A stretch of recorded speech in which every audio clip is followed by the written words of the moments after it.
Hi there everyone and welcome back to the channel. Once again, we are here in the Performance Centre at Howley Hall Golf Club in Leeds, and we have a brand new driver from a brand that we haven't featured before on the channel.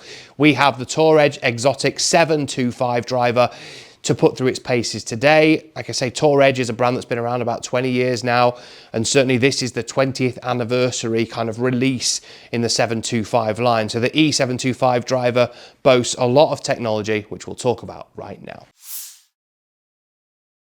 So this driver boasts 10K MOI, which of course we've seen in some other models on the market, namely the QI10 and also the Ping 10K driver that's out there at the moment, which we've tested on the channel, which you can check those videos out as well. This one obviously looks really good in the playing position. We can see that nice carbon crown that we've got on there as well. That allows them to move some more weight around the head and change the MOI, make it a bit more forgiving, and obviously kind of adds to that 10K MOI that we're seeing in here.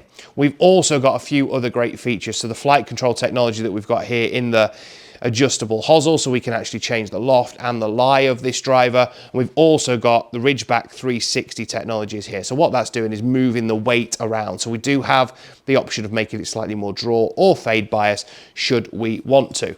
Now, the face technology, this 3D diamond face, also means that on off-center hit, we should get ball speeds more akin to what we see out the center as well. So not only should we get great ball speed, we're going to get loads of forgiveness and obviously that adjustability in the head as well.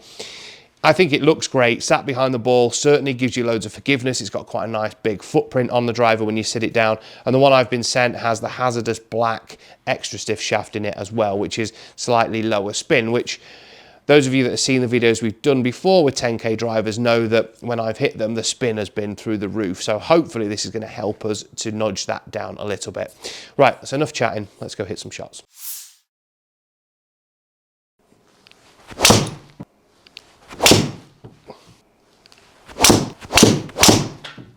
So I've had a few hits with it so far, but had to make a few tweaks to the setup. So it was in the standard 9-degree setting to start with. I've knocked that down, so it's a couple of degrees less than that now at 7.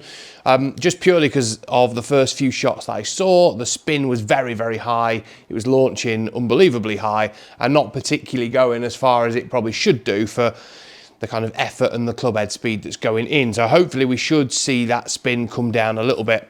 It has to be said, every single 10K MOI driver that I've tried, so both the Ping one and the TaylorMade one that are out at the moment, just spin unbelievably high when I hit them as well and don't go anywhere near as far as I would hit my own driver. But we'll see how this one compares. I would expect it to be quite similar, but to be honest, this type of driver is not really aimed at someone like myself who generates loads of spin anyway. It's probably for someone who really struggles to get the ball in the air and maybe wants that bit more distance and forgiveness. I really like the look of it. The sort of carbon crown there with the 725 numbers on there to kind of help you with your alignment and your aim are really good.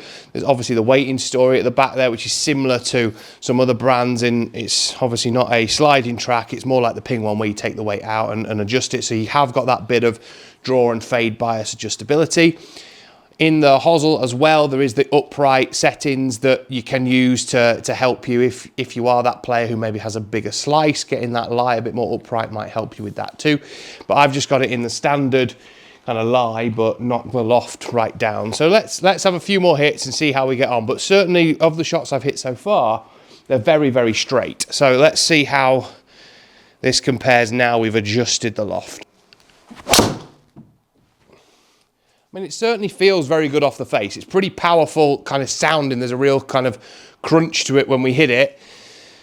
And yeah, I mean, the ball flight is, like I say, very, very straight most of the time. So that's the longest one I've hit so far and the lowest spin that I've hit so far. So that's really, really good. That's pretty promising that the adjustments that we've made are starting to work. So we'll talk about it, obviously, when we get to looking at the figures at the end. But I mean, if we keep hitting them that straight, we're on to a winner, I think. Not quite as good a strike. A little bit down the left, it's probably spun up a little bit. Yeah, it has, but it's still just short of 300 yards, which is okay. So the forgiveness factor is very, very good too. Right, let me hit some more and then we'll have a bit of a chat about the numbers. So now that I've got the driver in the right setting, so a reminder, I've knocked that loft down to as low as it'll go.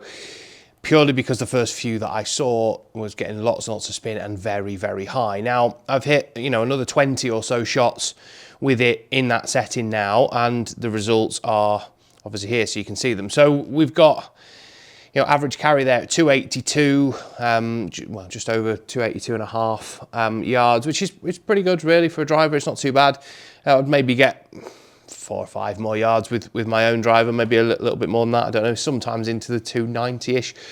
But then I would expect the total distance there to probably be a little bit higher than that. It just got over that 300 average, which at 118 miles an hour, you know, the ball speed there at 168 is probably not as fast as it potentially could be. And if we look at the smash factor there, the sort of ratio of how fast I'm swinging to how fast the ball then leaves the face, so it's kind of the efficiency of how the driver's working, you know, is 1.43, which is okay. It could be a little bit higher than that potentially. You know, mine's more like 1.48, 49 generally, so I get a little bit more out of that. And certainly when, you know, some of the drivers that we've tried and tested on the channel this year, you'll have seen that. But like I say, all of the ones that I've tried that have this 10K MOI story behind them, I've found very similar. The ball speeds are a little bit lower, the spins are a little bit higher, so they don't go anywhere near as far as, say, I mean, the driver I use, which is the AI Smoke Triple Diamond, the spin is significantly less, the ball speed significantly higher. I certainly felt with this one that the kind of off-center hits were slightly better, and if we look at the dispersion of the 20 or so shots that I've hit here, it's pretty good, even sort of worst to best, like furthest left and right, still okay. I've hit one there that's probably gone a little bit further right than I'd like, but you know, it's probably missed the fairway and might be in the rough, but I don't think it's in too much trouble really. The others are pretty good, and you can see there the kind of the longest ones I've hit up there at, you know, a carrying sort of 291, gone to up to 320, which is more like what I'd expect on a decent tee shot. And yeah, and another one there at 289 carry and 318. But then the shortest, 272 carry, 284, 285 total. So there's quite a big gap between longest and shortest there, you know, you sort of 35 yards really, which is quite a lot. And yeah, obviously I've mishit some of these. I've not hit them all out the center of the face. I'm not a robot, so there are going to be some strikes in there that aren't quite as good, so that's obviously one of the poorer ones. But you know, the kind of average around that 300 yard mark is still pretty good. I always think whenever we're testing drivers, anything that kind of averages over 300 I would say is pretty good, and I would expect this driver to probably come in around the 300 to 330 pounds mark. I'd have thought at retail, we don't really know exactly now, but it's kind of $399, so it's probably going to come in a little bit cheaper than that. But it's certainly an option, and certainly one that you should definitely go out there and try. There are lots of Tour Edge stockists around, and there's certainly a brand that maybe many of you won't have even considered when you're talking about getting a new driver, but definitely one that you should do. So it's packed with technology, it's really adjustable, the shaft options are very, very good, and obviously the price point helps too. Hopefully you've enjoyed that video. It's been great to test this model of driver. It's one that, like I say, a brand that we've not tried here before on the channel. Let us know what you think. Drop it in the comments below and tell us, do you have some Tour Edge products at the moment? What do you think of them? Have they performed really well for you? Hopefully you've enjoyed that, and we'll see you all very, very soon.